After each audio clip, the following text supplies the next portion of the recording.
재정경제위원회 소속 김동성 의원님 질문이 있겠습니다. 나오셔서 질문해 주시기 바랍니다.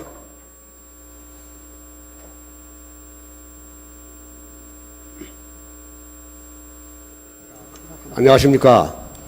존경하는 1천만 서울시민 여러분, 그리고 방청석에 계시는 시민 여러분, 부의장님 비롯한 선배 동료 의원 여러분, 또한 박원순 서울시장님과 문홍인 교육장님 비롯한 집행부 고문 여러분 반갑습니다. 재정경제위원회에서 의정활동을 하고 있는 중량구 제3조 출신 민주당 소속 김동승 시의원입니다. 만물에 생동하는 양춘가절을 맞이하여 국가 경제 및 국가 완보와 서울시의 경제 및 민생 또한 세봉과 함께 획기적인 변화와 함께 부활하기를 진심으로 기원해 봅니다. 저는 금년을 서울 시민의 행복지수를 높이는 행정이 구현돼야 한다로 슬로건을 정했습니다. 지금 서울시는 서울 시민의 행복지수를 높이는커녕 지수를 떨어뜨리는 게 아닌가 하는 의구심이 들 정도입니다. 시작부터 무리수로 시작된 용산 개발로 인한 시장경제의 슬로화와 디폴트, 애국계 민간 영리 등을 출범에 따른 의뢰 양극화 현상의 심화, 그리고 부동산 경기 침체에 따른 부동산 및 하우스포 증가, 뉴타운 재건축, 재개발 정책의 표류, 도시형 생활주택과 중주택의 난발로 인한 정책의 엇박자, 설왕설래하는 교육정책 등이 서울 시민의 행복지수를 떨어뜨리는 중대사안이라고 본의원은 생각하고 있습니다. 이러한 현상에서 우리 서울시의 총괄적인 행정망을 점검해볼 시기가 도래했다고 생각되어집니다. 그러한 필요성 또한 간절한 고민과 의지의 표현을 담아 박원순 서울시장과 문홍인 서울시 교육감의 시정과 교육현장에 관한 질문을 할까 합니다. 먼저 박원순 시장님 질문을 하오니 발언대로 자리해 주시기 바랍니다.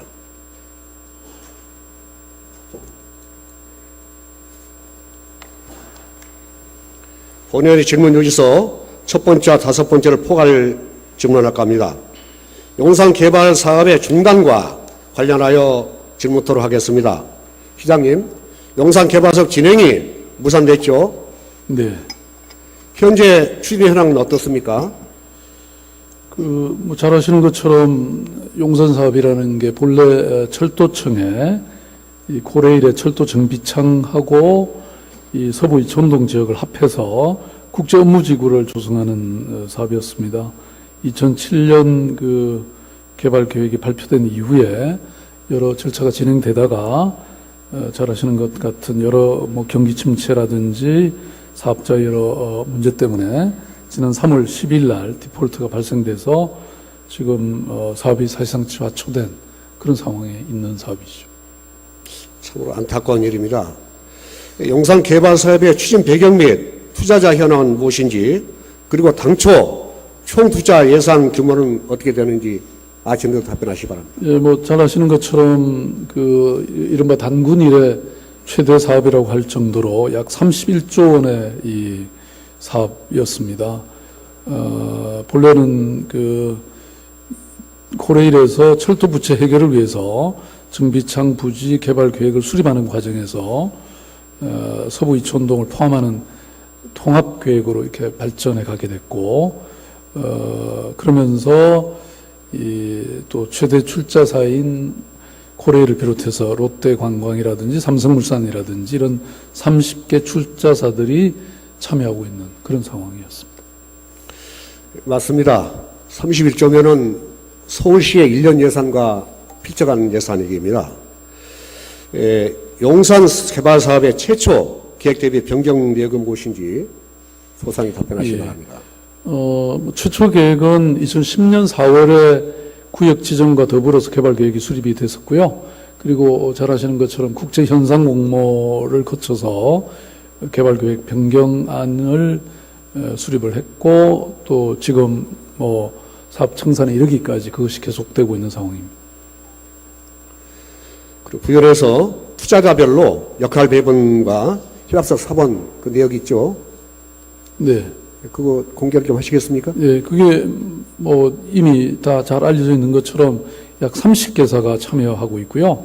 코레일은 정비창 부지를 소유하고 있는 그런 소유자이면서 동시에 또 최대 출자사로 전체 지분의 25% 정도 갖고 있는 그런 최대 출자사이고요. 나머지 민간 28개사가 뭐 실제 사업 계획을 수립하고 추진해 왔는데 예컨대 재무라든지 건설이라든지 전략적 투자 이런 부문을 담당했었고요. 특히 그 중에 우리 서울시 산하인 SH공사의 경우에는 보상 업무에 참여하고 있었습니다. 그 디폴트 가장 큰 원인과 향후 대책에 대해서 논의한 바 있습니까? 예, 원인은 뭐 이미 많은 언론이 지적하고 있는 바와 같이 경계 침체에 따른 자금 조달 문제라든지 또는 시행자 구성원 간의 뭐 갈등도 있었고요. 또 과도한 사업 규모 뭐 이런 여러 복합적 원인이 사업 자체에 영향을 미쳤다고 보고 있습니다. 그리고 이게 기본적으로는 민간 개발 사업이기 때문에 서울시의 역할에는 한계가 있습니다만은 저희들로서는 그 지역의 주민들의 피해를 어떻게 하면 최소화시킬 수 있을까 이런 곳에 가장 큰 고민을 하고 있고요. 또 이것이 코레일 또 코레일이 중앙정부와도 관계가 되어 있기 때문에 중앙정부와도 적극 협력해서 아무튼 우선 주민들의 피해를 최소화하고 잘 해결할 수 있도록 최선을 다하겠습니다. 예, 당초 무리수를 뒀던 사항이라고 생각이 되어지고 그 면적만 해도 51만 8,692제곱미터에 달했고 그리고 호일 서부 이촌동 주민과 부동시장 영향 축소 등으로 해서 많이 슬럼화된 그런 부분에서 참 여러 가지 구체적인 방안이 제시되고 있었습니다. 그러면 서울특별시의 특별재책청에서 그동안 무슨 일을 했습니까? 예, 지금 뭐 최근에 이게 어쨌든 이렇게 디폴트가 이루어졌기 때문에 저는 뭐 그 이전에도 이 여러 그 상황을 점검하고 있었고요. 그런데 아무튼 이 저희들의 입장과 향후 계획의 최우선 순위는 주민 피해를 최소화하겠다는 것입니다. 그래서 그 우선 시행자라든지 또 이게 최고의 투자자인 코레일 측의 이 정확한 의지나 향후 계획을 저희들이 확인하고 있고 그런 진행 상황을 주시하면서 대응 방안을 강구해 나갈 것인데요. 우선은 그 주민 피해를 최소화하고 또 이것이 확정되면 이 지역이 지난 한 7년 동안 이 재산권 행사를 못한 상태로 거의 폐화되어 있기 때문에 어떻게 하면 이 재생 계획을 제대로 세워서 이 지역이 제대로 살아날 수 있을지 뭐 이런 부분에 대해서 저희들이 여러 행정력을 기울이겠습니다. 뭐 잘 인지하다시피 당구리의 최대 사업이라고 일컬어지고 있고 우리 당장 우리 서울시 소재이고 또한 서울 시민의 가장 밀접한 연루성이 있는 사안들입니다. 그래서 저 서울시와 SH공사에서는 특단의 무슨 대안을 내놔야 되는데 그 비전이 뭐가 계시는지 그냥 소신대로 말씀하시기 바랍니다. 예, 뭐 아까 말씀드린 것과 같은데요. 기본적으로는 어쨌든 이 코레일이 어떤 입장을 취하느냐가 이제 향후 정리하는 과정에서 굉장히 중요할 것 같고 또 향후에 이 뭐 여러 이 계획에도 결정적으로 영향을 미친다고 생각합니다. 그래서 코레일의 여러 방침이 어떻게 정해지는지 저희들이 그 협의를 충분히 해나가기로 이렇게 할 것이고요. 또 한편으로는 이제 주민들의 피해를 어떻게 회복할 것인가 이것이 중요한 것 같습니다. 뭐 주민들의 동향은 이미 언론에 나와 있습니다만은 뭐 손해배상이라든지 감사원의 감사 청구가 이루어지고 있고요. 또 한편으로는 그런 어떤 그와는 별도로 저희들이 어떻게 이 지역을 좀 지난 7년 동안에 이런 그 재산권이 동결돼 있던 상황 속에서 어려워진 상황을 어떻게 회복할 것인가 이것이 또 중요한 문제인 것 같아서 저희들이 다각도로 주민들의 입장을 고려하고 또 의견을 듣고 또 전문가들의 의견을 들어서 아무튼 최선을 다해서 해결해 가도록 그렇게 하겠습니다. 그리고 구체적으로 사업성은 없다고 판단을 내리신 겁니까? 사업성이 없다고 지금 판단을 내리신 겁니까? 지금 이것이 기본적으로 아까도 말씀드린 것처럼 민간 개발 사업이기 때문에 뭐 저희들보다는 그 코레일과 시행사들의 판단이 중요한데 일단은 이 디폴트된 상황에서는 적어도 원래와 같은 사업은 이제 불가능해진 것이 아닌가 이렇게 판단하고 있습니다. 축소에서 무슨 대안이 있어야 된다고 생각이 되겠네요. 그 부분에 대해서 또 민원 해소 차원에서 특단에 무슨 생각해 본 적 없으십니까? 아니, 아까 말씀드린 것 같이 우선 지금 본래의 계획은 이렇게 거의 파산에 이르게 된 상황이니까 향후에 어떻게 새로운 사업을 할 것인지는 아까 말씀드린 이게 핵심 키를 쥐고 있는 이 코레일의 입장에 달려 있다고 생각이 되고요. 또 그렇지만 동시에 저희들 입장에서는 주민들의 어떤 피해를 최소화해야 된다는 이런 또 요구가 있기 때문에 그 부분에 대해서는 또 저희들이 최선을 다해야 될 부분이 또 있다고 생각합니다. 네. 본 의원이 조금 전에 지적했듯이 우리 서울 시내의 입장이고 또 우리 주민의 피해이기 때문에 앞으로 추후에도 각별한 관심 가지고 임해주시기 바랍니다. 그러겠습니다. 네. 두 번째는 애국계 의료법인 진출에 따른 공무료와 사업의료의 양극화 및 그 대책에 대해서 묻도록 하겠습니다. 시장님, 인천 송도에 애국계 민영 의료법인이 설립되는 것을 인지하고 계시죠? 네, 최근에 뉴스를 제가 봤습니다. 설립의 의미와 이에 준해서 서울시의 의료 질에 대한 영향을 미치고 사료가 되는데 그 부분에 좀 생각해 보신 게 있습니까?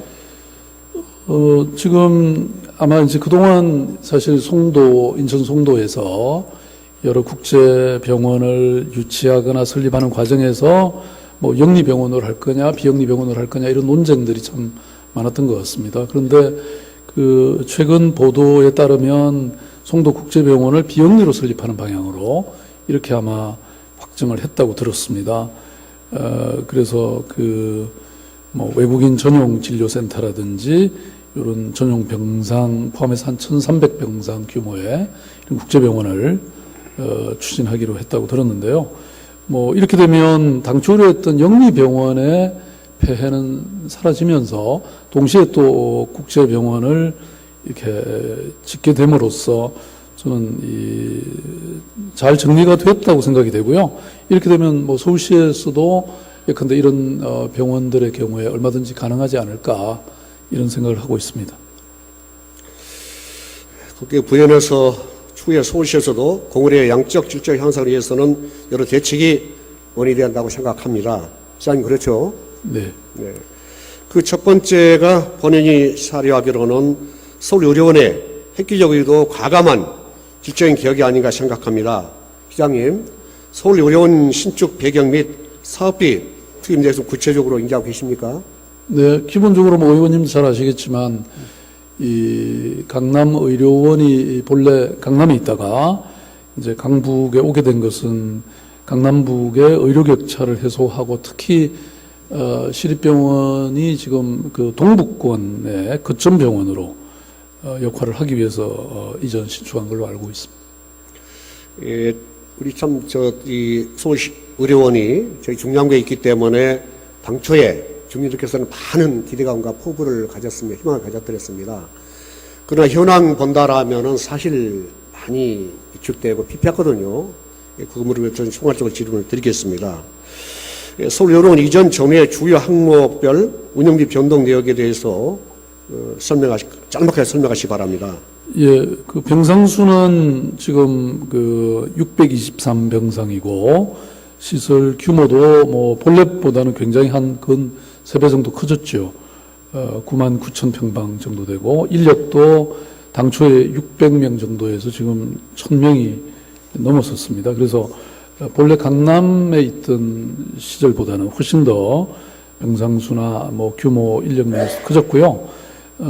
또 동시에 운영비도 2010년 당시에 보다는 지금 한 30% 정도 이렇게 증가가 됐습니다. 예. 여기 비교표에는 이제 한전병원이나 구리 한양대병원만 나왔습니다만은 우리 관내 주변에는 그 대학병원들이 산재하고 있습니다. 종합병원이 인제대학 부속병원, 상계백병원이나 경희대학교 부속병원, 경희대병원 이런 등등의 병원에 참 문전성시를 오고 있습니다. 뭐 예래 환자가 참 줄 서 있어서 참 계속해서 이렇게 가서 보더라도 주차장 차 세울 데가 없어요. 근데 우리 서울의료원은 어떻습니까? 텅 비어 있습니다.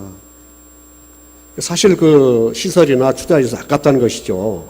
그래서 참 저기 의원의 한 사람은 부끄럽고 또 시장님이나 시 간부님께서 부끄러운 걸 아셔야 됩니다. 그래서 인적 자원이 열악하다는 지적에 대한 지적이 있는데 이런 부분에서 추후에 그 보완책이 있습니까? 예, 뭐 의원님 걱정하시는 것은 충분히 이해가 갑니다. 그렇지만 또 동시에 지금 뭐 진료 수익이라든지 진료 인원도 상당히 늘었고 특히 이제 개원한 지가 지금 아직 겨우 2년이 채 안 된 상황이기 때문에 앞으로 뭐 이런 진료 인원이라든지 진료 수익도 좀 지금보다는 훨씬 늘어나지 않을까 이런 생각이 들고요.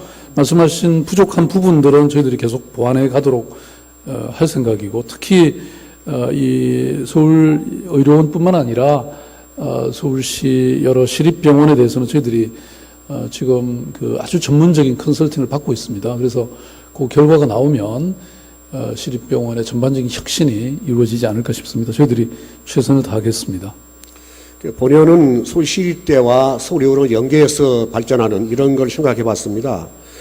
지난해에는 저희 의회, 서울시 의회와 시장님의 소신으로 해서 반값 등록금 혜택이 서울시립대에 정의가 되었습니다. 그래서 현재 그 각처에서 인재들이 대거 유입되어 학업에 매진하고 있습니다. 따라서 이 서울시립대학에 의과대학을 신설하고 서울의료원을 부속병원을 하여서 활성화할 생각이 없으신지 용기해 보신 적 있는지 답변하시기 바랍니다. 사실은 저는 처음에는 이 이제 의과대학 신설에 대해서는 조금 의문이 있었습니다만은 이 공공의료 인력을 양성해야 된다는 측면에서는 한번 검토는 해봐야 되지 않겠는가 이렇게 생각하고 있습니다. 다만 이게 이제 그 의과대학 신설이 뭐 국토교통부의 이런 총량 규제에 묶여 있기 때문에 또 이런 중앙정부의 허가도 있어야 되는 것 같고요.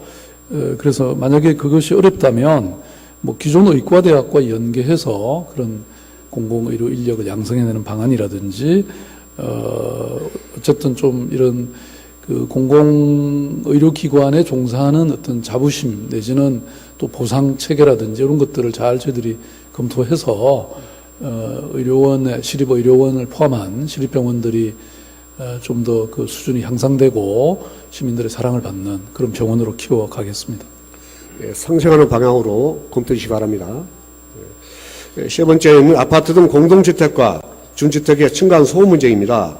우리 주거환경이 아파트를 비롯한 공동주택가 되면서 층간 소음 문제가 빈번해지고 있는 것 같습니다. 층간 소음 발생 원인 및 최근 3년간 민원 발생 내역은 무엇인지 짤막하게 답변해 주시기 바랍니다. 네. 투표에 참조하시고요. 예, 글쎄요. 의원님이 제시하신 그 발생 원인 그대로인데요.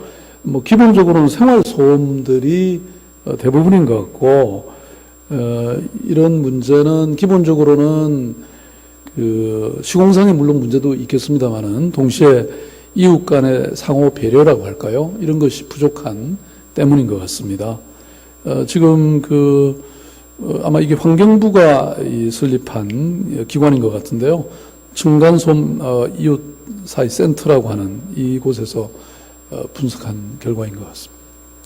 네, 본회의 조사한 바로는 국토해양부와 서울시의 층간소음 관련 표준 시방서 비교 사본을 제시했습니다.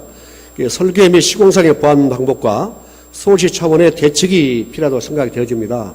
그런 부분에 대해서는 관련 국실장님과 상의한 적 없습니까?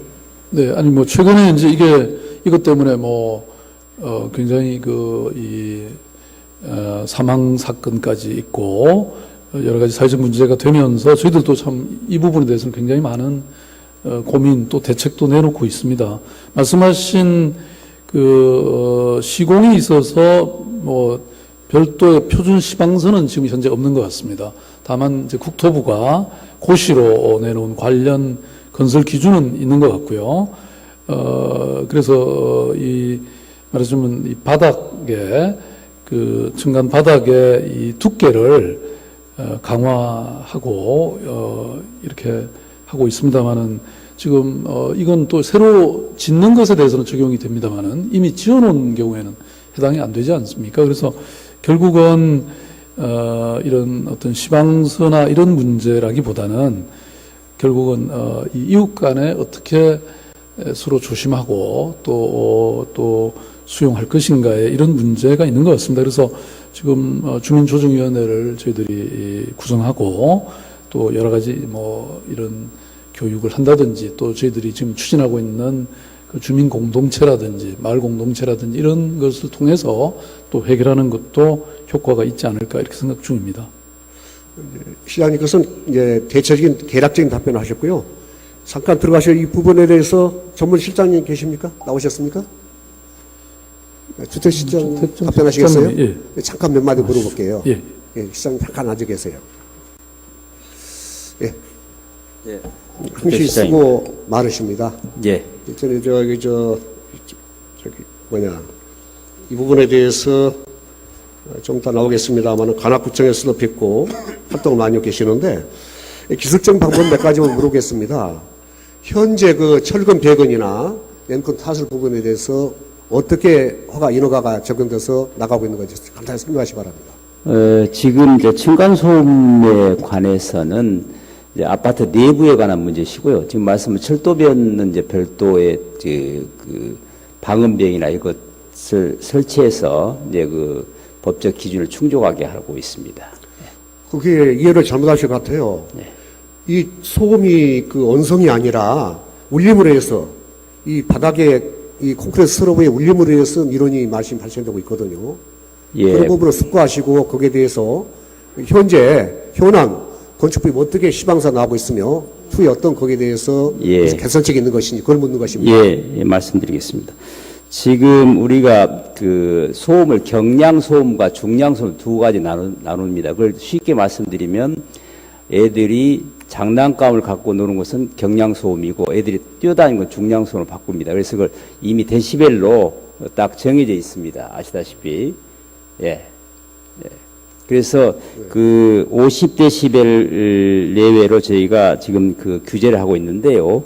그것은 이제 지금 기준을 당초에는 이제 항목별 선택별로 충족하면 됐는데 그걸 동시에 충족하는 것으로 지금 규정을 개정하고 있습니다. 예. 그리고 더 구체적으로 묻는다라면은 예. 철근 배근 시에 몇 미리를 배근하고 예. 뭐 이런 것을 묻는 것입니다. 그것은 이제 그렇습니다. 어떻게 적용하는 그걸 것인지 말씀드리겠습니다. 그걸 그것은 묻는 이제 것 우리 같습니다. 무량판 구조는 지금 현재 슬라브 두께가 180mm였는데 210mm로 강화를 하고요. 나머지 지금 기둥식이라든가 벽식은 지금 당초에 지금 현재의 기준으로도 그 경량 충격음이나 중량 충격음을 50데시벨 내외로 커버를 할 수 있다 이렇게 해서 무량판에 대해서만 슬라브 두께를 강화하고 있습니다. 네. 그러니까 실장님 무량판은 보가 없는 걸 말한 거 아닙니까? 그렇습니다. 네. 그래서 이제 그게 걱정이 되는 부분이 예. 예전에 우리가 95년도에 삼풍 그 백화점 붕괴 사건 아시죠? 네. 그때가 무량판이었습니다. 그렇습니다. 예. 예. 95년도 6월 29일 붕괴 사건이 났었죠. 이제 무량봉법 써가지고 그때 실패를 본 것입니다. 그래서 좀 강도가 높아져야 한다 이런 걸 지적하는 것이고요. 철근 배근에 있어서도 지금 그 몇 미리 배근을 말씀 안 하셨는데 배근과 이격과 그 배근의 엮임 그런 부분에 대해서 아쉬운 데 답변하시기 바랍니다. 어떻게 예. 저기를 내리고 계시는지. 무량판 구조는 이제 지금 의원님 말씀하신 대로 이제 구조의 접합부가 취약한 점이 있습니다. 그래서 이제 무량판 구조를 할 적에는 철근 배근도 중요하지만 기둥 옆에 헌치나 이런 것들을 강력하게 설치를 해서 그 부분들이 울림이 연속적으로 전달되지 않도록 하고 또 구조적으로 접합부가 강화되도록 하는 이런 구조적인 공법이 강화되었습니다. 우선.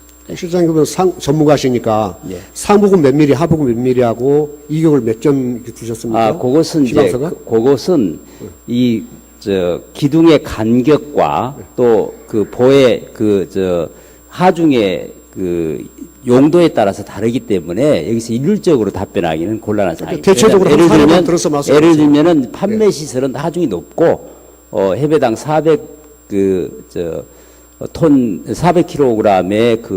하중으로 계산되고 업무 시설은 300kg라든가 이런 다릅니다. 그래서 철근의 배근이나 간격은 구조 계산에 따라서 다르기 때문에 여기서 일률적으로 의원님한테 제가 여기는 몇 센치에 뭐 12mm가 몇 센치 실장님 간격 잠깐만 이렇게 시간이 할 수가 없으니까요. 없습니다. 네네. 자료로 예, 자료로 내가 보여주시라고. 드리겠습니다. 개괄적인 말씀만 말씀드릴게요. 예. 현황에 일반 그 아파트 그 시공 보면은 그 기본근이 10mm 더블이고 상부근이 13mm 이렇게 엮이거든요. 그렇습니다. 이격이 한 20전 되는데요. 예. 좀 더 조밀해야 된다는 것이죠. 이 철근 구역도 굵어야 되고 13mm 이상이 돼야 되고 그 이제 엮임도 20전이 아니 15전이 이렇게 줄여야 된다는 것이죠. 그것은 이제 구조 계산에 따라서 네. 과잉 투자가 되지 않도록 해서 할 거니까요. 그러는데요. 별도로 자료를 본인이 제가 계산해봤는데요. 설명하겠습니다. 크게 네. 좀 업되긴 하지만은 예. 큰 차이는 없어요. 왜냐하면 인건들은 거의 비슷하거든요. 예. 자지만 좀 더 이제 소요가 되는 것입니다. 예. 그래서 그런 있듯이 그런 바탕에서 콘크리트 타설을 20전 이상 치고서 그 다음에 이제 이제 아파트 같은 경우는 이제 단열재 이제 단열 경량 콘크리트나 기포를 써서 그다음에 이제 몰타를 하지 않습니까? 예. 그래서 그런 부분을 심도 있게 검토하셔서 예. 종잡을 강화되게 예. 그래서 기본적으로 힘이 덜한다는 것이죠. 예. 본 의원이 많이 체험을 해봤습니다. 예. 참조하시기 바랍니다. 예. 네. 예, 들어가십시오. 시장님 잠깐 나오시겠습니까?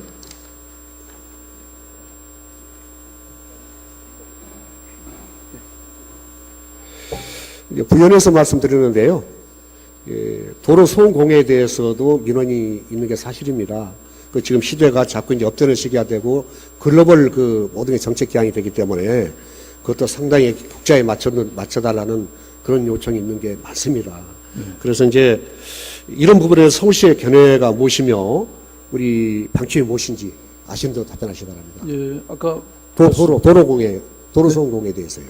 도로. 예, 뭐 말씀하신 것처럼 이렇게 도시는 기본적으로 이제 소음이 많은데 또 동시에 도시에 사는 우리 시민들의 그런 뭐랄까요, 감수성이라고 할까 이런 것이 높아지고 있기 때문에 뭐 소음을 줄이는 노력은 잠깐 제가 내용을 알았고요. 잠깐 말씀드릴게요.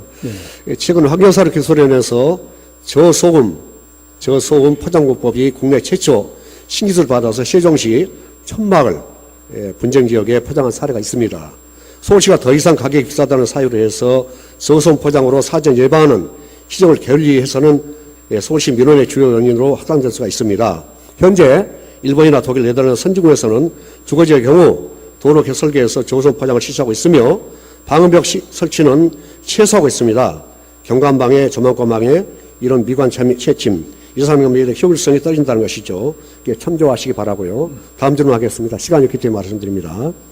남은 자료로 보내시기 바랍니다. 도시형 생활주택 및 준주택과 관련해서 질문토록 하겠습니다. 지난 4월 9일자 서울특별시의회와 의회에서 주최하고 서울시의회 도시관리계획관리위원회에서 주관하여 관악구청 8층에서 준주택 입지 실체 및 관리 개선 방안에 대한 토론회가 열린 바 있습니다. 시장님께서 보고 받으셨나요? 보고 받으셨어요? 이 부분에 대해서. 그 점에 대해서는 제가 보고 못 받았어요? 네. 주택시는 오시고 그랬는데 보고 안 하셨어요? 네. 시장이 모르고 계신다고 그러는데. 그냥 서서 답변하세요. 그대로 답변하세요. 괜찮아요. 잠깐 말씀드리세요. 상당히 민원이 흡착된 부분이고 현황 상당히 어려운 부분인데 그런 거 붙지 않게 바로 보고 하셔야죠. 예, 그렇게 하겠습니다. 굉장히 관심 가지고 있더라고요. 현지 주민들이. 우리 의원님도 대거 참여하셨고요. 의장님 비롯해서 우리 의원님도 다수 참석하셨습니다. 그게 의회를 경시하는 것이죠. 그런 거 신경 쓴다라면. 아닙니다. 지금 대책을 마련해서 보고 오려고. 빨리 안을 잘 보고를 하시기 바랍니다. 도시형 생활주택과 준주택의 도입 배경 및 추세표, 도시형 생활주택과 준주거 개념의 유형, 도시형 생활주택과 준주택의 관련 법령 개정, 정부 정책의 변화 내역, 정부 정책과 서울시 정책 포괄입니다. 일반 공동주택과 도시형 생활주택과 준주택 차이점 및 장단점 비교, 도시형 생활주택의 난발로 인한 문제점, 예를 들어서 주차는 가중이랄지 잉여 발생이랄지 무단 설계 변경으로 인한 부작용 등 이 포괄해서 소시의 대책은 무엇인지 짧게 답변하시기 바랍니다. 예, 잘 아시고 계시듯이 도시형 생활주택이라는 게 이제 1인 가구가 워낙 서울시에도 많아지니까 이런 소형 주택 공급을 위해서 아마 만들어진 그런 개념이고 또 실제 그렇게 진행이 되어 왔는데 지금 2012년 그러니까 도입이 2009년에 돼서 그동안 약 7만 4천 호 정도가 허가가 돼서 실제 준공이 한 3만 8천 호 된 것 같습니다. 그런데 이제 이렇게 공급이 좀 많아지다 보니까 동시에 이런 여기 이 도시형 생활주택 때문에 생겨난 또 주거 환경의 훼손이 그동안 있었던 것 같습니다. 그래서 그런데 또 다행히 2013년의 경우에는 이 자동적으로 허가는 좀 또 감소가 된 것 같긴 합니다. 그렇지만 어쨌든 이런 향후에 주차 기준을 좀 더 강화한다든지 또 최소 면적을 조금 더 기준을 상향한다든지 이런 여러 가지 방식으로 이런 도시형 생활주택의 공급이 어떤 그 주거 환경 훼손으로 이어지지 않도록 저희들이 대안을 만들도록 그렇게 하겠습니다. 네, 시장님께서 적절한 말씀 하셨는데, 주차나이나 그 평형에 대해서 근간에 평형이 조금 좀 업되긴 했습니다. 이제 종전에 12제곱미터 14인데, 그냥 반평이거든요. 크게 그 좌우를 못하기 때문에 좀 힘든 검토가 필요하다고 생각이 되어집니다. 참조하시기 바랍니다, 시장님. 최근에 도시형 생활주택과 준주택의 최소면적 단위가 종전 12에서 14로 조정되긴 하였지만은 점점 매력선들이 2제곱미터는 불과 반평이 지나지 않습니다. 큰 편은 없을 거라 사려야 되는데 이 부분에 대해서 좀 더 심도 있는 그 대책이 필요하다고 생각이 되어집니다. 따라 서울시의 제반 행정 지표는 전국 16개 광역 및 230개 자치구에 대한 표본이 되기에 특별하고도 세심한 정책이 필수라고 사려야 됩니다. 맞습니까, 시장님? 네, 주신 의견 참고해서 저희들이 대안을 만들겠습니다. 네. 서울시는 보더라도 특히 관악이나 구로, 동작, 금천 지역이 극심한 문제 지역으로 지적되고 있으며 특단의 행정 조치가 필요한 시점이라 사료되며 서울시의 향후 대책은 무엇인지 짤막하게 답변하시기 바랍니다. 예, 지금 의원님 지적하신 그런 문제점들 저희들이 충분히 검토하고 그렇게 해서 좋은 모델이 되도록 좀 보완하시겠습니까? 네. 그리고 한 가지 보내서 묻겠습니다. 고시원에 대해서 허가 지침이 뭡니까? 네? 고시원에 대해서 주택과장 실장님 잠깐 말씀 나오셨습니다. 예. 시장님 들어가십시오. 네. 수고하셨어요. 네.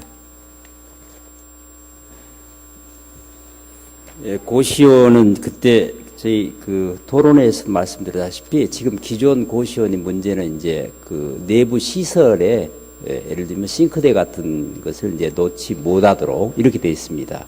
그리고 앞으로는 이제 고시원은 준주택이기 때문에 지금 앞서 말씀드린 대로 도시형 생활주택이나 이러한 주택 개념으로 흡수돼서 가야 되고 다만 기존 고시원에 대해서는 이제 시설 개수라든가 용도라든가 이거 활용이 좀 원활히 될 수 있도록 저희가 지침이나 제도를 좀 개선해 나가도록 하겠습니다. 예. 시장님께서 현장을 잘 알고 계시고 예. 그 법령을 아시기 때문에 예. 충분히 심도 있는 검토하셔서 현행에 맞게 예. 그 앞으로 시정을 하시기 바랍니다. 예, 그렇게 하겠습니다. 네네. 예. 들어가셔도 좋습니다. 네. 그 자료는 그 서면으로 보내십시오, 실장님. 예, 충분히 망라하셔서 서면으로 제출해 주십시오. 예. 다음은 문영현 서울시 교육관께 질문하도록 하겠습니다. 답변도 나오셔서 답변 준비하시기 바랍니다. 교육관께서는 지난 10월 20일 취임하셨죠? 네. 축하드립니다. 네, 감사합니다. 업무 파악이 좀 되셨나요? 네, 하느라고는 했습니다. 제가 이제 취임하시고서 여러 가지 구구절 말씀이 많아서 제가 설문지를 한 바 있는데 일부 답변이 안 온 것도 있고 설문지 그 답변이 굉장히 부실했습니다. 네. 그 부분 알고 계신가요? 네, 열심히 더 잘하겠습니다. 네, 좀 신경을 쓰시고 네. 그 하부 조직에 대해서 좀 개도 좀 하시기 바랍니다. 학생 인권 조례와 관련해서 교육감의 진솔한 견해와 입장이 무엇인지 짧게 답하시기 바랍니다. 예, 학생 인권을 위해서 열심히 노력하겠고요. 다만 학생 인권 조례가 상위법과의 어떤 그 부조화가 있어서 법적으로 지금 대부분의 제소가 되어 있습니다. 그럼에도 불구하고 학생 인권을 위한 노력은 열심히 하겠고요. 그런 어떤 부조화 문제가 해결이 되는 대로 학생 인권 조례와 관련된 그런 내용을 철저히 이행하도록 하겠습니다. 네. 네, 감사합니다. 예, 전임자의 사안을 하더라도 의회와 공통해서 관철된 그런 조례안이기 때문에 좀 숙고하셔서 처리하시기 바랍니다. 네. 네, 감사합니다. 그 중요시험제도 폐지와 관련해서 교육장님의 견해는 무엇인가요? 예, 중학교 1학년 시험 폐지라고 하는 것은 정확한 말씀은 아니고요. 중학교 1학년 1학기에 중간 시험은 좀 그 수행평가로 대신해도 된다 하는 얘기입니다. 그래서 중학교 1학년 진로 탐색 집중 학년제라고 저희들이 이름을 붙여서 그 1학기 동안에는 진로와 관련된 탐색 경험을 좀 강화하자 해서 중학교 1학년 1학기에 중간 시험을 좀 완화시켜준 그런 내용입니다. 예, 알겠습니다. 좀 더 자세한 사항은 그 서면으로 제출해 주시기 바랍니다. 네. 예. 그리고 학교 폭력 근절에 대해서 짤막하게 말씀하시고 서면으로 제출하셔서 짤막하게 예, 아시는 바처럼 예. 학교 폭력이 상당히 심각합니다. 그래서 저희들은 지금 그 학부모 봉사단체 이런 것들을 같이 어울러서 교문에서 캠페인을 많이 하는데 그것이 효과가 있다는 그런 말씀이 있습니다. 그래서 가해 학생, 피해 학생, 또 동료 목격 학생들의 선한 의지를 북돋우기 위한 그런 노력을 많이 하고 또 가해자, 피해자가 발생하면 즉각적으로 가해자, 피해자를 격리 조치를 하고요. 그 다음에 그 피해나 가해 학생이 가지고 있는 정신적인 치유를 위해서 노력을 하고 있습니다. 그리고 예방을 위해서 월 1회 이상 자살 예방 교육과 폭력 예방 교육을 꼭 하도록 의무화하고 있습니다. 네. 네, 고맙습니다. 예, 그리고 공격 활성화에 대해서 교육감님의 견해가 무엇인지 짤막하게 말씀하시기 예, 바랍니다. 공교육 활성화를 위해서 인성교육 강화가 우선이 되고 있고요. 그 다음에 중학교가 지금 학교가 생활지도라는 게 상당히 어렵습니다. 중학교를 점프업을 시키기 위한 노력을 하고 있고 또 많이들 걱정해 주시는 바처럼 일반계 고등학교가 상당히 문제가 많습니다. 즉 아주 다양한 소질과 적성과 꿈을 가진 학생들이 일반고에 다 모여 있기 때문에 단순히 수능에 대한 준비만으로는 학생들의 수요가 성에 차질 않기 때문에 일반고에서 과목에 취미가 없는 아이들은 잠도 자고 뭐 이런 일이 벌어집니다. 그래서 지금 교육부와 더불어 서울시 교육청에서도 일반고의 문제를 해결하기 위해서 일반고 점프업이라고 하는 특별 프로젝트를 만들어서 지금 가동시키고 있습니다. 네, 고맙습니다. 자세한 사항은 서면으로 네, 제출해 주시기 바랍니다. 그러겠습니다. 예. 그다음에 혁신학교에 대해서 많은 관심사고 우리 동료님께서도 질의가 많았습니다. 우리 교육감님께서는 혁신학교를 조금 배제한다 이렇게 생각이 되는데 현재는 혁신학교 내역과 학교 지원 내역, 혁신학교에 대한 문제점이 무엇이라고 생각하며 개선책과 특혜 지원 내역 및 비례한 성과가 무엇인지 짧게 답변하시기 바랍니다. 시간이 지금 현재 서울 시내에서는 혁신학교가 67개가 운영이 되고 있습니다. 시작은 서로 소통하고 배움과 돌봄으로 모든 학생을 책임지고 교육하겠다는 그런 이념을 가지고 혁신학교가 출발이 됐습니다. 이런 학교에 대해서 학교당 평균 약 1억 한 5천 내외의 돈을 특별하게 별도로 지급을 하고 있습니다. 이런 걸 가지고 지금 67개 학교가 운영이 되고 있는데 잘 되는 곳은 상당히 잘 되고 있습니다. 또한 문제가 있는 곳은 또 상당히 문제가 있습니다. 혁신학교에 대한 문제가 그 평판이 엇갈리고 있어서 저는 취임하면서 신규 학교는 혁신학교로 억제하지만 1년 동안은 평가 절차를 거쳐서 혁신학교가 가지고 있는 문제를 잘 검토해서 1년 지나서 이거를 새롭게 정책 수립을 하겠다. 이런 말씀을 드렸고 이런 로드맵을 가지고 지금 추진 중에 있습니다. 교육감님 답변 감사하고요. 그다음에 감남북의 교육격 제소에 대해서 짤막하게 하시고 끝내십시다. 어느 말씀이요? 잘 못. 강남구 교육적 해소에 대해 강남구 교육적 해소에 예, 강남부 격차 해소. 교육적 격차는 예. 아시는 바처럼 상당히 큽니다. 모든 시설 문제에서도 그렇고요. 또 학력 문제에서도 그렇고 또 여러 가지 교육 여건이 문제가 있습니다. 그래서 저희들은 거기에 대해서 그 여건을 균등화하기 위한 예산 투입 노력을 하고 있고요. 특히 두 번째로 제가 말씀드리고 싶은 것은 교육복지 특별 지원 학교를 설정을 했습니다. 그래서 강남에는 7개 학교가 있지만은 그 이외의 지역에는 346개 학교를 특별히 지원하고 있고요. 그 다음에 학력 향상 중점 학교를 27개 학교를